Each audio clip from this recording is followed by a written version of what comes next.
आप सभी साथियों को जय श्री श्याम। दोस्तों, हम प्राचीन भारत में शिक्षा एक नया चैप्टर है, इसका अध्ययन कर रहे हैं। और प्राचीन भारत में शिक्षा से संबंधित एक तो सामान्य जो जानकारियां थी उनका अध्ययन कर लिया है। इसी प्रकार हमने नालंदा और तक्षशिला जो विश्वविद्यालय थे उनमें किस प्रकार अध्ययन होता था, क्या पाठ्यक्रम था, कौन उसमें आचार्य थे, इन सभी बातों का हमने अध्ययन कर लिया है। और इसी क्रम में आज हम जो अन्य विश्वविद्यालय हैं, शिक्षा के जो प्रमुख केंद्र हैं, उनका अध्ययन करेंगे। तो इसी कड़ी में अब हम नंबर 3 पे बात करते हैं, विक्रमशिला विश्वविद्यालय।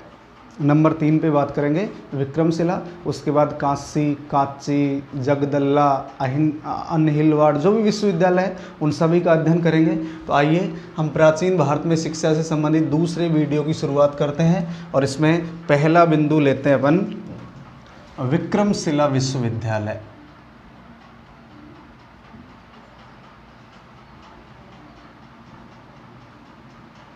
विक्रमशिला विश्वविद्यालय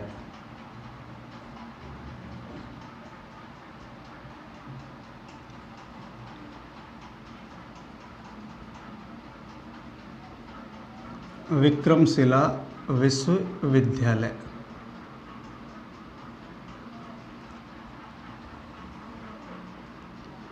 एक तो ये जो विक्रमशिला विश्वविद्यालय है ये भागलपुर बिहार में स्थित है, गंगा व सोन नदियों के संगम पर स्थित है। और इस विश्वविद्यालय का निर्माण पाल वंश के राजा धर्मपाल के द्वारा 8वीं सदी में करवाया गया। पाल वंश का शासक था धर्मपाल, जिसके द्वारा 8वीं सदी में इसका निर्माण करवाया गया। ये विश्वविद्यालय बौद्ध धर्म की शिक्षा का प्रमुख केंद्र था और बौद्ध धर्म की वज्रयान शाखा से संबंधित था। तो विक्रमशिला विश्वविद्यालय से संबंधित जो भी महत्वपूर्ण बिंदु हैं उन सभी का हम अध्ययन करते हैं। देखिए, एक तो ये भागलपुर बिहार में स्थित है।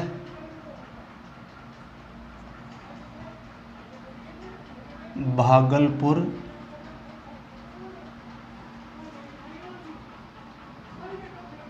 में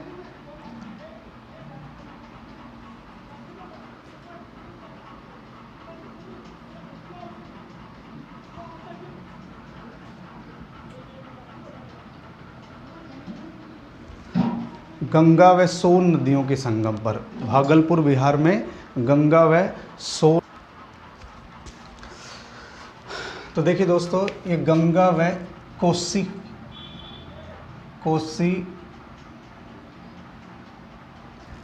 नदियों के संगम पर स्थित। और इसका जो निर्माण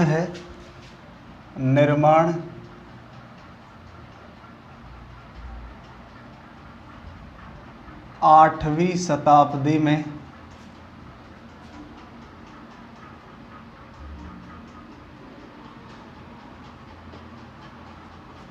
पाल वंश के राजा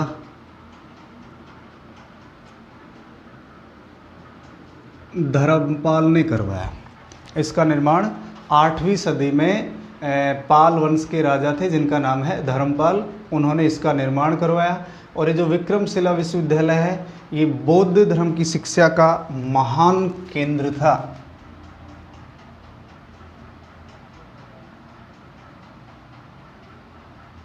बौद्ध धर्म की शिक्षा का महान केंद्र था। और बौद्ध धर्म में भी यदि हम बात करें कौन सी शाखा से संबंधित था, मुख्य रूप से वज्रयान शाखा से संबंधित था। वज्रयान शाखा से संबंधित था। और इस विश्वविद्यालय में 8 महाविद्यालय थे। इसमें कितने महाविद्यालय थे? कुल 8 महाविद्यालय थे। इसमें कुल 8 महाविद्यालय थे। ये जो विश्वविद्यालय है इसमें कुल कितने महाविद्यालय विश्वविद्यालय है? विक्रमशिला। इसमें कुल कितने महाविद्यालय थे? 8 महाविद्यालय थे और प्रत्येक में 108 शिक्षक थे। प्रत्येक महाविद्यालय में 108 शिक्षक थे। प्रत्येक महाविद्यालय में शिक्षकों की संख्या कितनी थी? 108। शिक्षकों की कुल संख्या कितनी है? 108। इसी प्रकार प्रत्येक महाविद्यालय में एक केंद्रीय कक्ष होता था। प्रत्येक महाविद्यालय में एक केंद्रीय कक्ष होता था जिसे विज्ञान भवन कहा जाता था। ध्यान रखना है, जिसे किस नाम से जाना जाता था? विज्ञान भवन के नाम से। ये जो विश्वविद्यालय है, इस विश्वविद्यालय में 8 महाविद्यालय थे और प्रत्येक महाविद्यालय में शिक्षकों की संख्या कितनी थी? 108। प्रत्येक महाविद्यालय में एक केंद्रीय कक्ष होता था। एक केंद्रीय कक्ष होता था जिसे क्या कहा जाता था? विज्ञान भवन कहा जाता था। प्रत्येक महाविद्यालय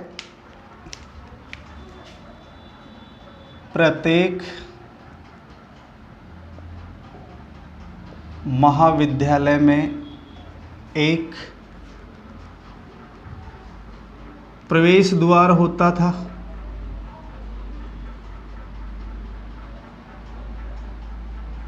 प्रत्येक महाविद्यालय में क्या होता था? एक प्रवेश द्वार होता था।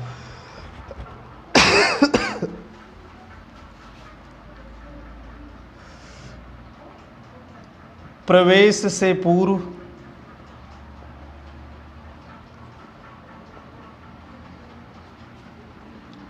द्वार पंडित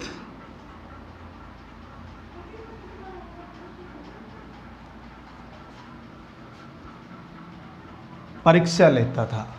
महाविद्यालय में प्रवेश से पूर्व जो द्वार पंडित था वो परीक्षा लेता था। इसका उल्लेख तारानाथ ने भी किया है। तिब्बती इतिहासकार है तारानाथ।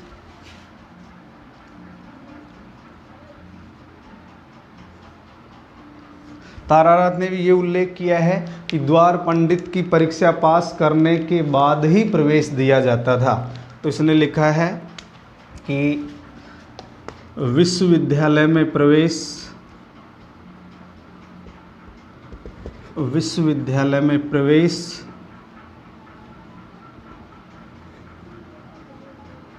द्वार पंडित की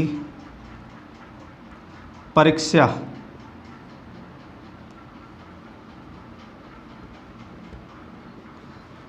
पास करने पर ही दिया जाता था।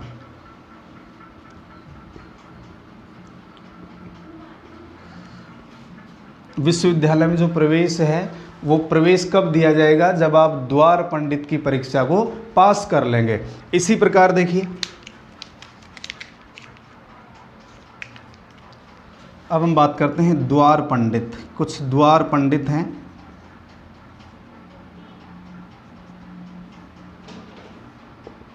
इस विश्वविद्यालय में कुछ द्वार पंडित थे जिनके नाम हैं, जैसे हम बात करें उत्तर,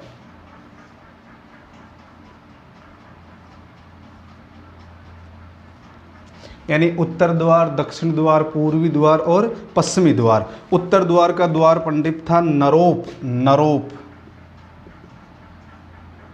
उत्तर द्वार का द्वार पंडित कौन था? नरोप। दक्षिण का प्रभाकरमती। दक्षिण द्वार का था प्रभाकरमती।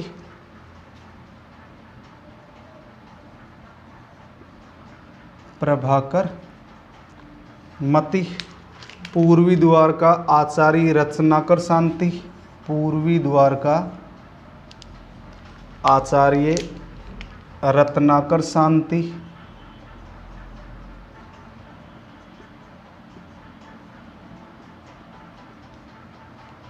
और पश्चिम का वागीश्वर कीर्ति। नंबर 4 यहाँ का द्वार पंडित वागीश्वर कीर्ति। ये द्वार पंडितों के नाम हैं। उत्तर द्वार का पंडित नरोप, दक्षिण का प्रभाकर मती, पूर्वी का आचार्य रत्नाकर शांति, और आपका जो पश्चिम है, पश्चिम का वागीश्वर कीर्ति। तो ये द्वार पंडित होते थे। इसी प्रकार देखिए यहाँ व्याकरण, तर्कशास्त्र, तंत्र आदि की शिक्षा दी जाती थी।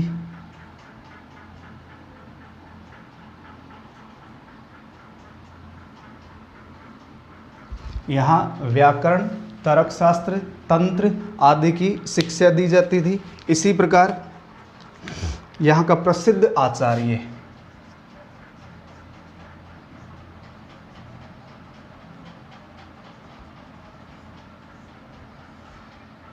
यहाँ का प्रसिद्ध आचार्य दीपंकर श्रीज्ञान था।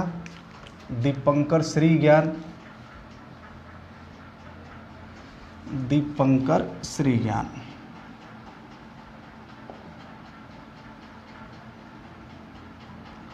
प्रसिद्ध आचार्य कौन था यहाँ का? दीपंकर श्रीज्ञान। और ये बौद्ध धर्म का प्रचार करने के लिए तिब्बत गए थे। ये बौद्ध धर्म का प्रसार करने के लिए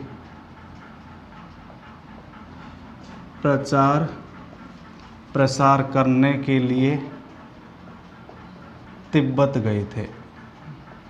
तिब्बत गए थे। तो ये है आपका विक्रमशिला विश्वविद्यालय, जो बिहार के भागलपुर में स्थित है, गंगा व कोसी नदियों के संगम पर। निर्माण 8वीं शताब्दी में पाल वंश के राजा थे धर्मपाल, उन्होंने निर्माण करवाया। बौद्ध धर्म की शिक्षा का महान केंद्र यानी वज्रयान शाखा से संबंधित था। कुल महाविद्यालय कितने थे इसमें? 8। कुल कितने महाविद्यालय थे? 8। प्रत्येक महाविद्यालय में 108 शिक्षक होते थे। महाविद्यालयों की संख्या कितनी है? 8। और प्रत्येक महाविद्यालय में कितने शिक्षक होते थे? 108। प्रत्येक महाविद्यालय में एक केंद्रीय कक्ष होता था जिसे विज्ञान भवन कहा जाता था। प्रत्येक महाविद्यालय में एक प्रवेश द्वार होता था, एक प्रवेश द्वार होता था। तो ये हुआ आपका कौन सा विश्वविद्यालय? विक्रमशिला विश्वविद्यालय।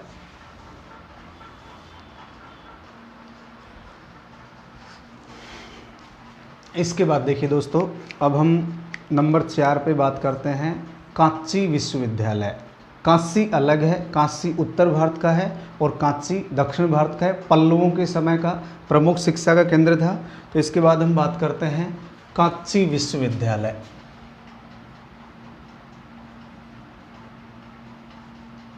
कांची विश्वविद्यालय, विश्वविद्यालय।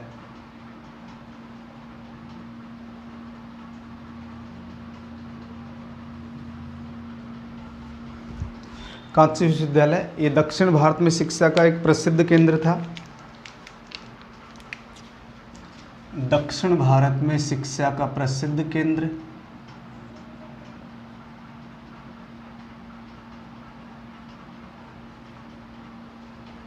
शिक्षा का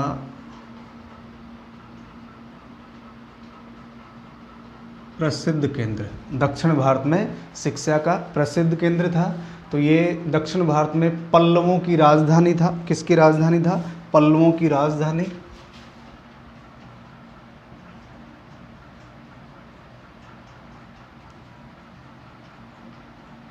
दक्षिण भारत में पल्लवों की राजधानी के रूप में रहा। इसे घटिका कहा गया क्योंकि पल्लव राजाओं के समय जो शिक्षा का केंद्र होता था उसे घटिका कहा जाता था। तो इसे क्या कहा गया? घटिका कहा गया।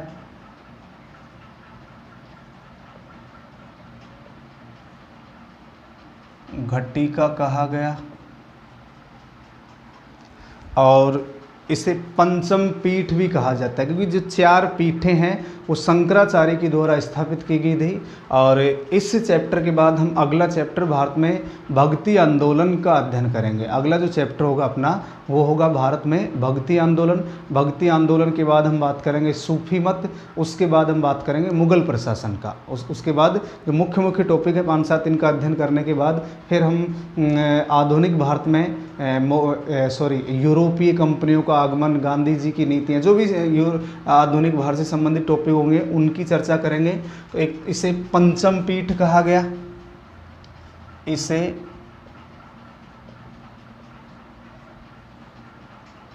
पंचम पीठ कहा गया। तो पल्लवों के समय जो शिक्षा के केंद्र थे उसे क्या कहा जाता था? घटिका कहा जाता था। दक्षिण भारत में पल्लवों की राजधानी था और दक्षिण भारत में शिक्षा का ये प्रसिद्ध केंद्र था। इसके बाद देखिए, हेनसांग ने यहाँ की यात्रा की।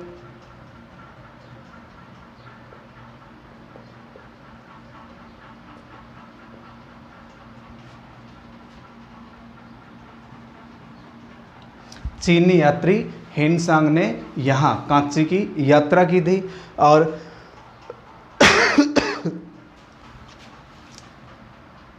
वात्सायन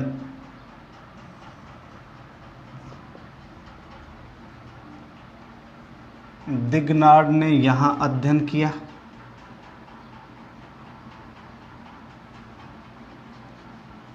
वात्सायन और दिगनार्ड प्रसिद्ध विद्वान हैं, इन्होंने कांची विश्वविद्यालय में अध्ययन किया था। इसी प्रकार कदम वंश के संस्थापक मयूर शर्मन ने यहाँ अध्ययन किया था। कदम्ब वंश के संस्थापक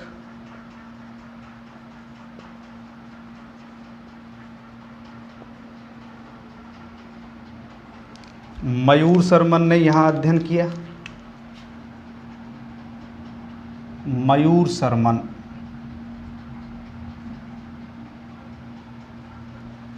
ने यहाँ अध्ययन किया।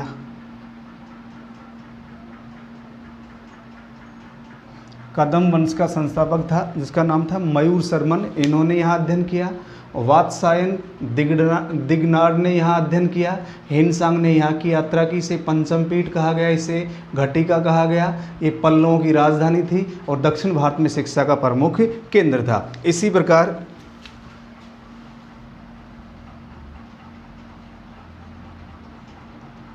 एक विद्वान है दंडी, विद्वान का नाम क्या है? दंडी। इन्होंने लिखा 10 कुमार चरित।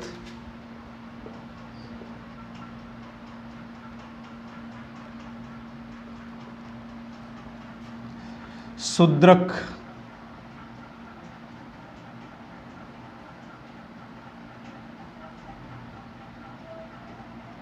मृच्छकटिकम, शूद्रक का मृच्छकटिकम व भारवी ने किराताजूनियम की रचना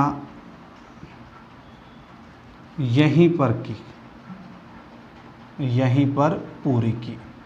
इन्होंने ये जो अपनी अपनी रचनाएं हैं, दंडी का 10 कुमार चरित, शूद्र का मृच्छकटिकम और भारवी का किरातांजूनियम, इसकी रचना यहीं पर रह करके पूरी की थी। तो ये जो कांची विश्वविद्यालय दक्षिण भारत का प्रसिद्ध विश्वविद्यालय है। इसके बाद देखिए धारा विश्वविद्यालय। इसके बाद हम बात करते हैं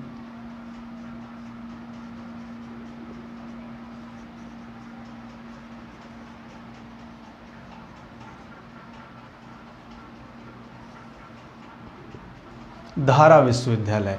तो हमने नालंदा का अध्ययन कर लिया है, तक्षशिला, विक्रमशिला, कांची और कांची के बाद है धारा विश्वविद्यालय। तो ये परमारों की राजधानी,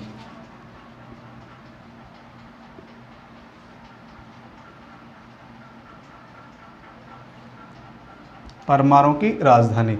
एक शासक है भोज परमार के समय ये राजधानी बनता है। भोज परमार के समय धारा राजधानी बना।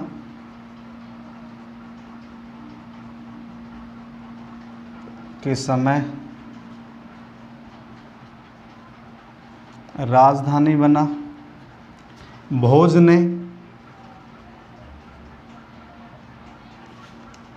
ने यहाँ भोजशाला, महाविद्यालय, भोजशाला, महाविद्यालय एवं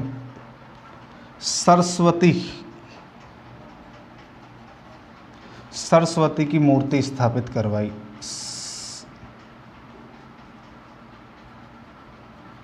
सरस्वती की मूर्ति स्थापित करवाई। तो जो धारा विश्वविद्यालय वो परमाणु की राजधानी के रूप में प्रसिद्ध है। धारा जो केंद्र है, परमाणु की राजधानी, भोज परमार के समय राजधानी बना। ये जो धारा नगरी है ये भोज परमार के समय राजधानी बनी। भोज ने यहाँ भोजशाला, महाविद्यालय एवं सरस्वती की मूर्ति स्थापित करवाई। ये शिक्षा एवं संस्कृति का महान केंद्र बना। जैसे ही राजधानी बनाया इसे शिक्षा एवं संस्कृति का महान केंद्र बना। शिक्षा एवं संस्कृति का महान केंद्र बना। इस शिक्षा एवं संस्कृति का महान केंद्र बना। इसी प्रकार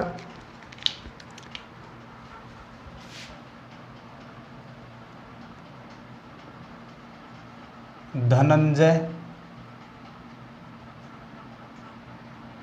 धनिक, धनपाल, पेरीमल, धनपाल, पेरीमल व पद्मगुप्त कुछ विद्वान हैं। धनंजय, धनिक, धनपाल, पेरीमल, धनंजय, धनिक, धनपाल, पेरीमल और पद्मगुप्त, इनका जन्म यहीं हुआ था। का जन्म यहीं पर हुआ था। तो धारा मुख्य रूप से ध्यान रखना है, परमाणु की राजधानी के रूप में प्रसिद्ध और भोज परमार के द्वारा यहाँ महाविद्यालय का निर्माण करवाया गया था। इसके बाद अगला विश्वविद्यालय है वल्लभी विश्वविद्यालय। वल्लभी विश्वविद्यालय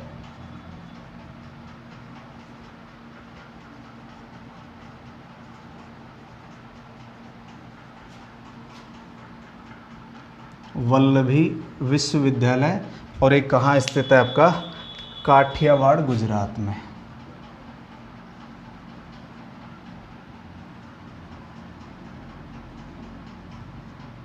वल्लभी विश्वविद्यालय कहाँ स्थित है, काठियावाड़, गुजरात में। देखिए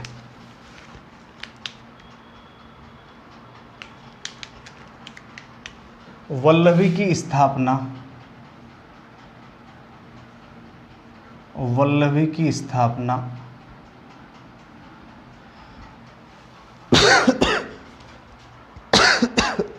मैत्रक वंश के राजा भट्टारक ने की थी। मैत्रक वंश के भट्टारक ने की। वल्लभी की जो स्थापना है वो मैत्रक वंश के भट्टारक ने की। इसी प्रकार मैत्रक वंश के समय शिक्षा का प्रमुख केंद्र, मैत्रक वंश के समय शिक्षा का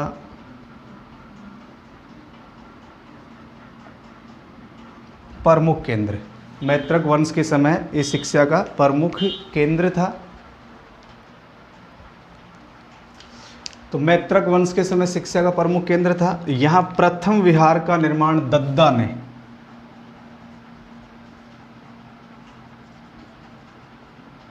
प्रथम विहार का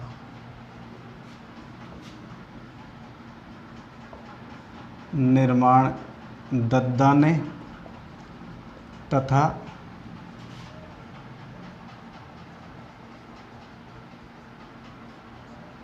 दूसरे विहार का निर्माण राजा धरसेन ने करवाया था। राजा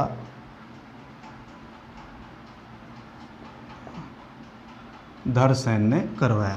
तो ये वल्लभी है, वल्लभी की स्थापना भट्टारक ने की थी, वल्लभी की बात है। लेकिन यहाँ जो प्रथम विहार है उसका निर्माण दद्दा ने, और जो दूसरा विहार है उसका निर्माण राजा धरसेन ने करवाया। ये हीनयान शाखा से संबंधित था, तो बौद्ध शिक्षा से संबंधित, बौद्ध धर्म की शिक्षा, जिसमें भी कौन सी शाखा से संबंधित था, हीनयान शाखा से संबंधित था। बौद्ध धर्म की हीनयान शाखा से संबंधित था। इत्सिंग के अनुसार यहाँ 6000 भिक्षु रहते थे। इत्सिंग चीनी यात्री, इत्सिंग के अनुसार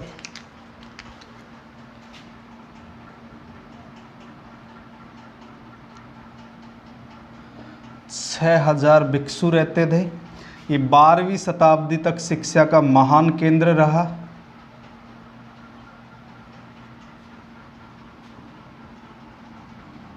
शिक्षा का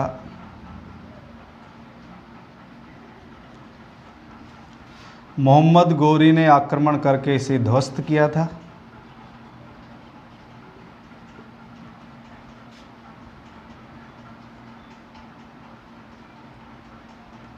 मोहम्मद गोरी ने आक्रमण करके ध्वस्त किया था। स्थिरमती और गुणमती यहीं के निवासी थे। स्थिरमती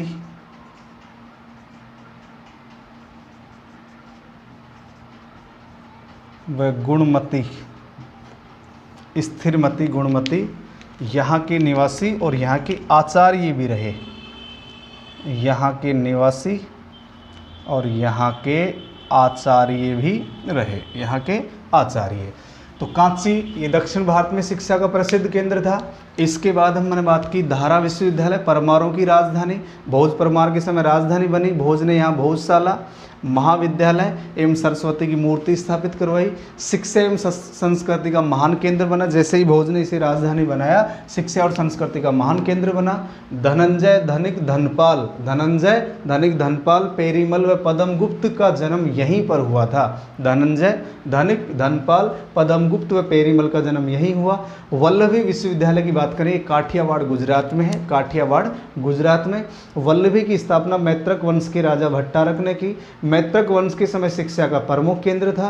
प्रथम, मान लीजिए क्वेश्चन पूछ लिया जाए कि मैत्रक वंश के समय शिक्षा का प्रमुख केंद्र कौन सा था? वल्लभी विश्वविद्यालय। परमारों के समय शिक्षा का प्रमुख केंद्र कौन सा था? धारा विश्वविद्यालय। दक्षिण भारत में शिक्षा का प्रमुख केंद्र या पल्लवों के समय शिक्षा का प्रमुख केंद्र कौन सा था? कांची विश्वविद्यालय। तो बौद्ध धर्म की शिक्षा मुख्य रूप से हीनयान शाखा से। इत्सिंग के अनुसार यहाँ 6000 भिक्षु रहते थे। इत्सिंग के अनुसार यहाँ 6000 भिक्षु रहते थे।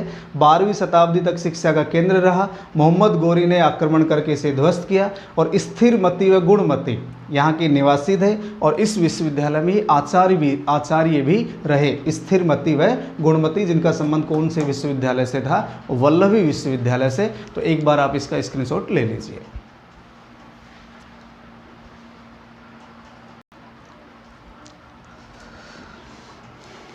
इसके बाद देखिए दोस्तों, अगला विश्वविद्यालय है काशी विश्वविद्यालय। काशी विश्वविद्यालय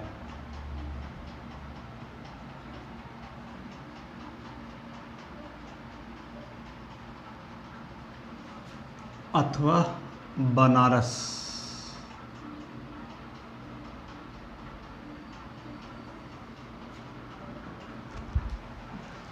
वैदिक काल में हिंदू धर्म की शिक्षा का प्रमुख केंद्र, या प्राचीन काल से ही वैदिक शिक्षा का प्रमुख केंद्र भी कह सकते हैं। तो वैदिक काल में हिंदू धर्म की शिक्षा का प्रमुख केंद्र,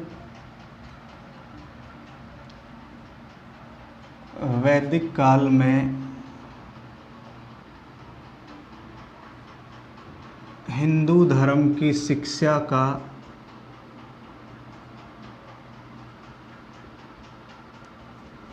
प्रमुख केंद्र, ये कह सकते हैं प्राचीन काल से ही वैदिक शिक्षा का केंद्र रहा।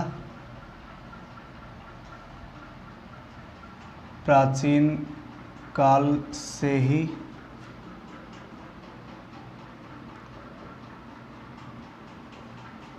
वैदिक शिक्षा का केंद्र रहा। वर्तमान में भी परंपरागत शिक्षा का केंद्र बना हुआ है। वर्तमान में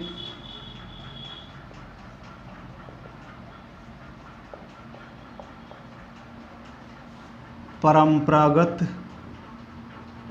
शिक्षा का केंद्र है। जो परंपरागत शिक्षा यहाँ दी जाती थी उसका वर्तमान में भी केंद्र है। जो अल बरूनी था, अल बरूनी ने यहाँ रहकर हिंदू शास्त्रों का अध्ययन किया। अल बरूनी ने इनके बारे में हम जब सल्तनत काल का अध्ययन करेंगे, मध्यकाल का अध्ययन करेंगे, उससे पहले की घटना है उनके बारे में डिटेल से वहाँ अध्ययन करेंगे। अल बरूनी ने यहाँ रहकर हिंदू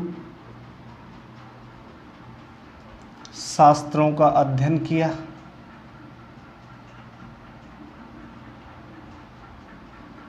काशी विश्वविद्यालय में रह करके हिंदू शास्त्रों का अध्ययन किया। इसी प्रकार गहड़वाल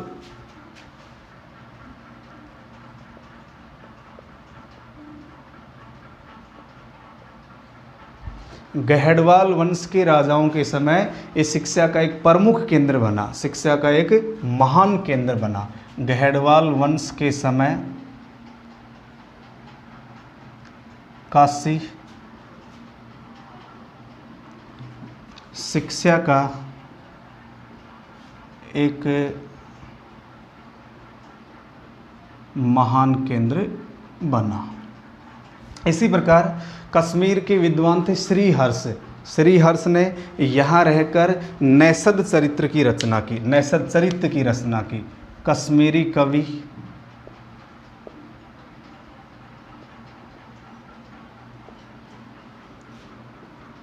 श्रीहर्ष ने यहाँ पर नैषद चरित्र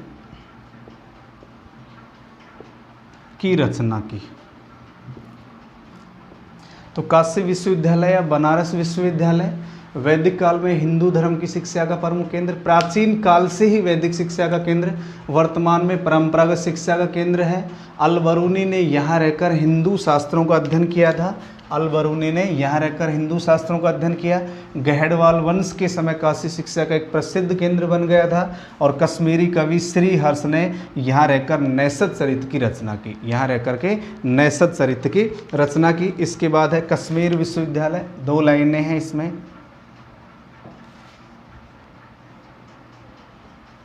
कश्मीर विश्वविद्यालय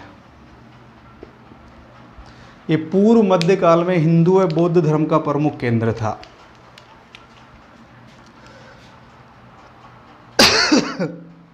पूर्व मध्यकाल में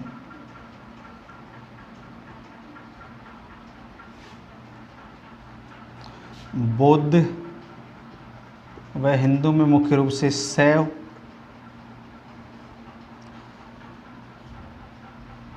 धर्म का केंद्र रहा। पूर्व मध्यकाल में बौद्ध और शैव धर्म का प्रमुख, यानी इन्हीं से संबंधित यहाँ शिक्षा दी जाती थी। और कलहण, श्रीहर्ष तथा क्षेमेंद्र यहीं के निवासी थे। कलहण,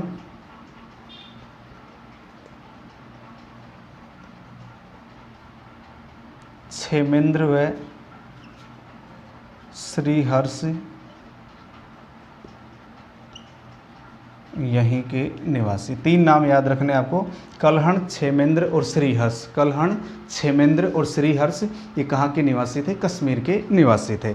इसके बाद एक विश्वविद्यालय आता है आपका तेलहारा विश्वविद्यालय। तेलहारा विश्वविद्यालय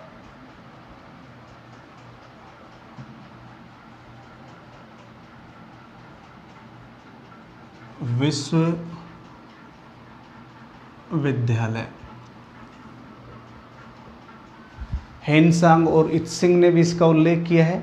ये विश्वविद्यालय बिहार के नालंदा जिले में स्थित है। बिहार के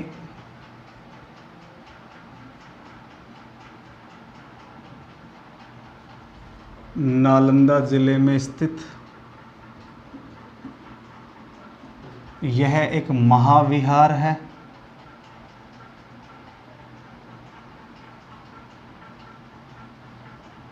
ये क्या है? एक महाविहार। और इसकी खोज 1872 में होती है। इसकी प्रथम खोज 1872 में A.M. ब्राडले के द्वारा की गई। खोज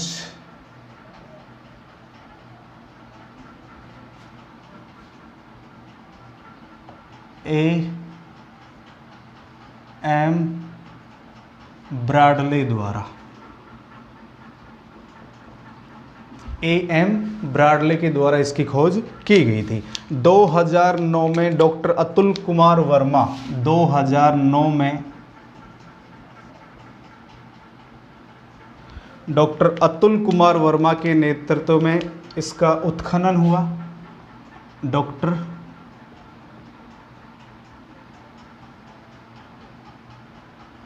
अतुल कुमार वर्मा के नेतृत्व में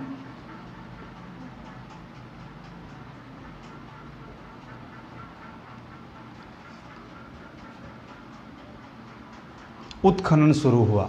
तो इसकी खोज तो 1872 में A.M. ब्राडले के द्वारा इसकी खोज की जाती है और इसका जो उत्खनन है वो डॉक्टर अतुल कुमार वर्मा के नेतृत्व में उत्खनन होता है। और अतुल कुमार वर्मा ने बताया कि ये थेरवाद संप्रदाय के बौद्धों का प्रमुख केंद्र था। वर्मा ने बताया यह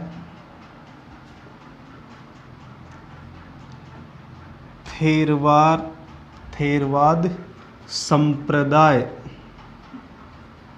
के बौद्धों का, थेरवाद के बारे में हम अध्ययन कर चुके हैं, बौद्ध धर्म में पढ़ लेना इसे। संप्रदाय के बौद्धों का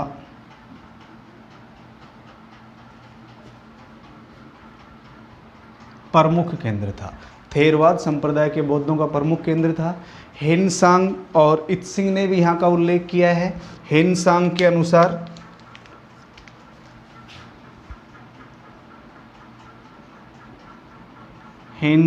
अनुसार यहाँ 7वीं सदी में 60 बौद्ध मठ थे। यहाँ 7वीं शताब्दी में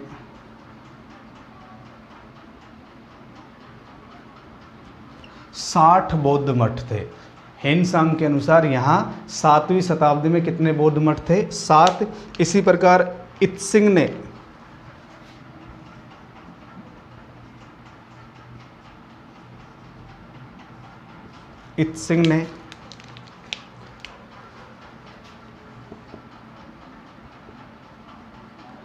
तेल्याधक की चर्चा की है। इत्सिंग ने, जैसे हमने नाम अभी यहाँ लिखा तेलहारा, तो इत्सिंग ने इसका नाम क्या बताया है? तेल्याधक। 2014 में महाविहार होने का प्रमाण मिला। यहाँ से 2014 में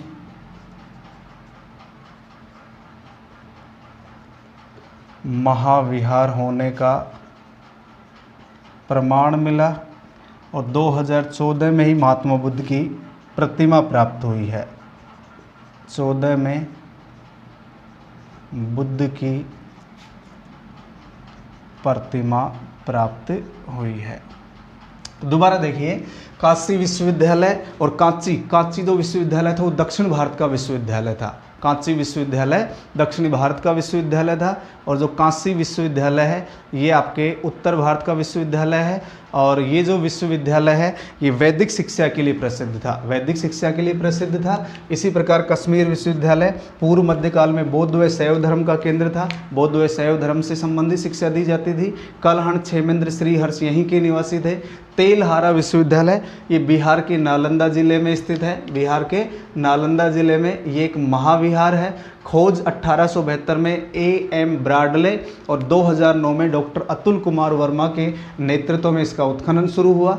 वर्मा के अनुसार यह थेरवाद संप्रदाय के बौद्धों का प्रमुख केंद्र था। हेनसांग के अनुसार यहाँ 7वीं शताब्दी में 60 बौद्ध मठ थे। 7वीं शताब्दी में 60 बौद्ध मठ थे। इत्सिंग ने तेल्याधक की चर्चा की, अर्थात तेलहारा, और 2014 में महाविहार होने का प्रमाण मिला। 2014 में बुद्ध की यहाँ प्रतिमा प्राप्त हुई है। तो ये हो गए आपके काशी, कश्मीर और तेलहारा। 2-3 विश्वविद्यालय और बचे हुए हैं, हम उनका अध्ययन कर लेते हैं। एक बार आप इनका स्क्रीनशॉट ले लीजिए।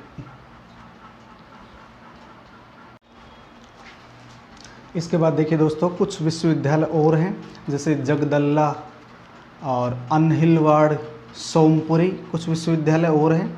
इनका भी हम साथ साथ अध्ययन कर लेते हैं। तो सबसे पहले हम बात करें जगदल्ला विश्वविद्यालय। जगदल्ला विश्वविद्यालय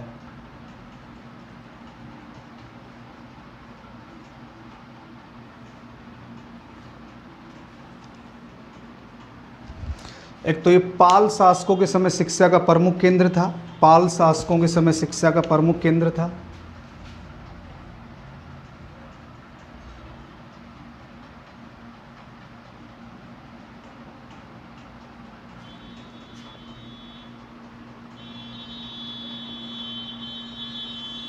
पाल शासकों के समय शिक्षा का केंद्र था और ये मुख्य रूप से बौद्ध धर्म की शिक्षा का केंद्र था,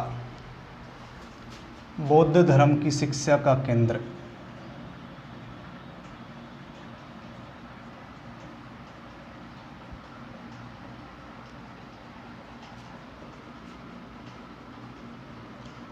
और बौद्ध धर्म में मुख्य रूप से शिक्षा केंद्र था तंत्रयान विद्या का।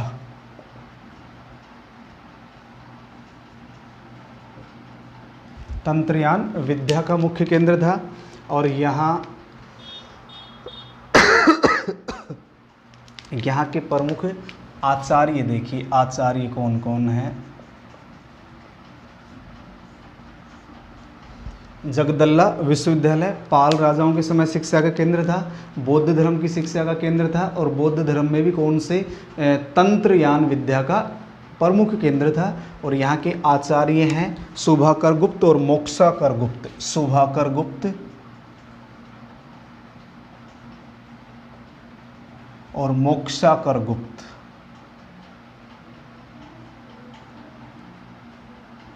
यहाँ के प्रमुख आचार्य कौन कौन रहे, शुभाकर गुप्त और मोक्षाकर गुप्त। तो ये हो गया जगदल्ला विश्वविद्यालय, दो दो चार चार लाइनें हैं। इसके बाद है अनहिलवाड़ विश्वविद्यालय, अनहिलवाड़।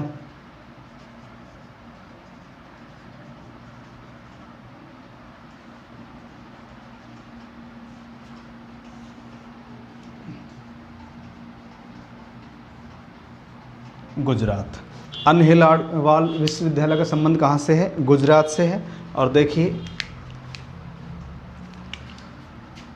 ये चालुक्य शासकों की राजधानी, चालुक्य अथवा सोलंकी राजाओं की राजधानी के रूप में प्रसिद्ध अनहिलवाड़ या अनहिलवाड़ा, ये चालुक्य या सोलंकी राजाओं की राजधानी के रूप में प्रसिद्ध, ये जैन शिक्षा का प्रमुख केंद्र था।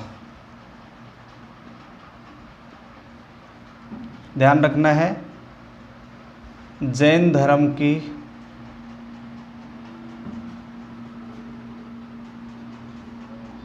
शिक्षा का प्रमुख केंद्र था। और इस विश्वविद्यालय से संबंधित प्रमुख विद्वान कौन कौन हैं, प्रमुख विद्वान इस विश्वविद्यालय से संबंधित प्रमुख विद्वान देखिए, हेमचंद्र सोड्डल,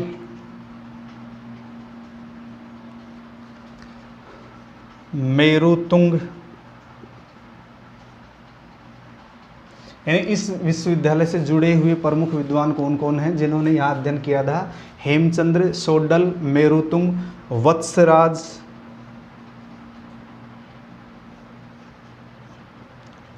जयसिंह, यशराज। इस विश्वविद्यालय से जुड़े हुए विद्वान कौन कौन हैं, हेमचंद्र सोड्डल, मेरुतुंग, वत्सराज, जयसिंह और यशराज। तो अनहिलवाड़ा ये चालुक्य सोलंकी राजाओं के समय, और जगदल्ला है वो पाल शासकों के समय शिक्षा का प्रमुख केंद्र था। इसके बाद देखिए हम बात करते हैं सोमपुरी विश्वविद्यालय, सोमपुरी विश्वविद्यालय।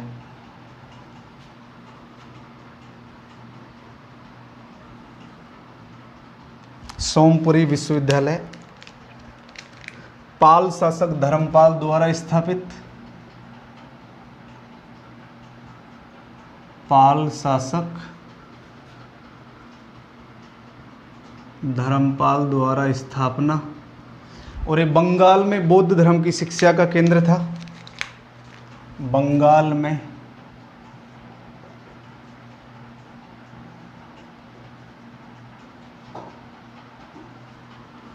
बौद्ध धर्म की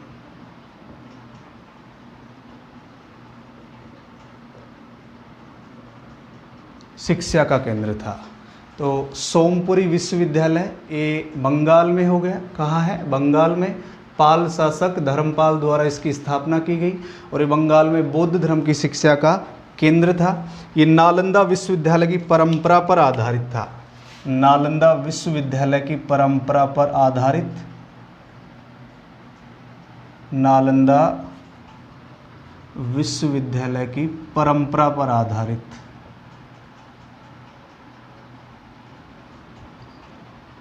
जिस प्रकार नालंदा विश्वविद्यालय में व्यवस्था थी उसी प्रकार की व्यवस्था हमें कहाँ देखने को मिलती है? सोमपुरी विश्वविद्यालय में। ये 3 मंजिला इमारतों के अवशेष मिले हैं। यहाँ से 3 मंजिला इमारतों के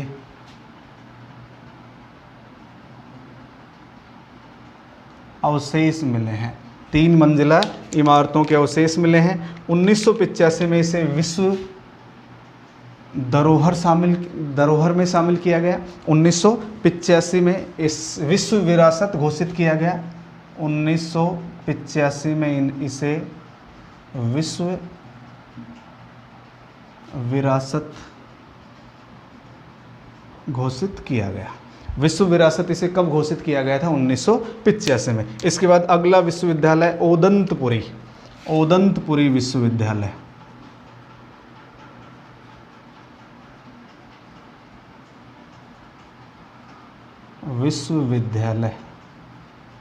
और ये ओदंतपुरी विश्वविद्यालय बिहार में स्थित है। ओदंतपुरी विश्वविद्यालय कहाँ स्थित है? बिहार में। वर्तमान में इसे बिहार शरीफ कहा जाता है। वर्तमान में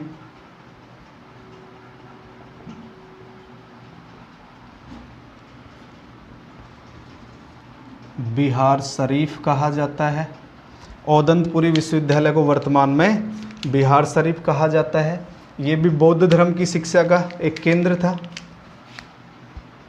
बौद्ध धर्म की शिक्षा का केंद्र।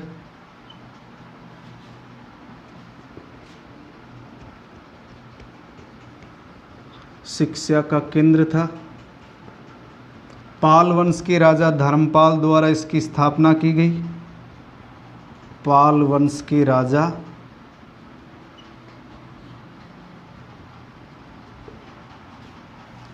धर्मपाल ने इसकी स्थापना की। और यहाँ के प्रमुख विद्वान देखिए,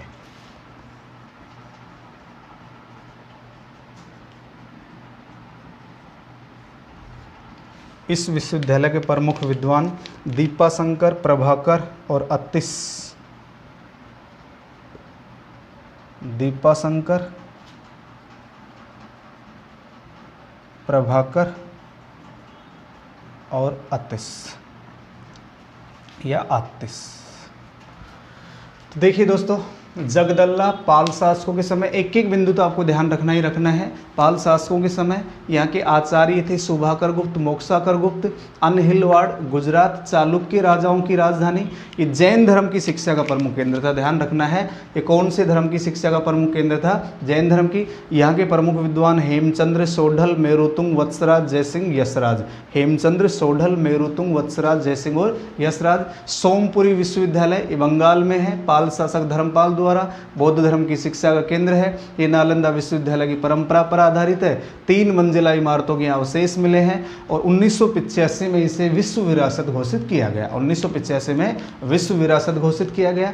ओदंतपुरी विश्वविद्यालय बिहार, वर्तमान में इसे बिहार शरीफ कहा जाता है। ओदंतपुरी विश्वविद्यालय जो बिहार में स्थित है, वर्तमान में इसे बिहार शरीफ कहा जाता है। बौद्ध धर्म की शिक्षा का केंद्र। पाल वंश के राजा धर्मपाल ने स्थापना की और यहाँ के प्रमुख विद्वान दीपाशंकर, प्रभाकर और आतिश। दीपाशंकर, प्रभाकर और आतिश। तो दोस्तों, ये था आपका प्राचीन भारत में शिक्षा। प्राचीन भारत में शिक्षा से संबंधित महत्वपूर्ण बिंदुओं की चर्चा की। प्राचीन भारत में शिक्षा से संबंधित जो महत्वपूर्ण विश्वविद्यालय थे उनका हमने अध्ययन कर लिया है। तो आप इनके नोट्स बना लीजिए, ये आपको क्लियर हो जाएंगे।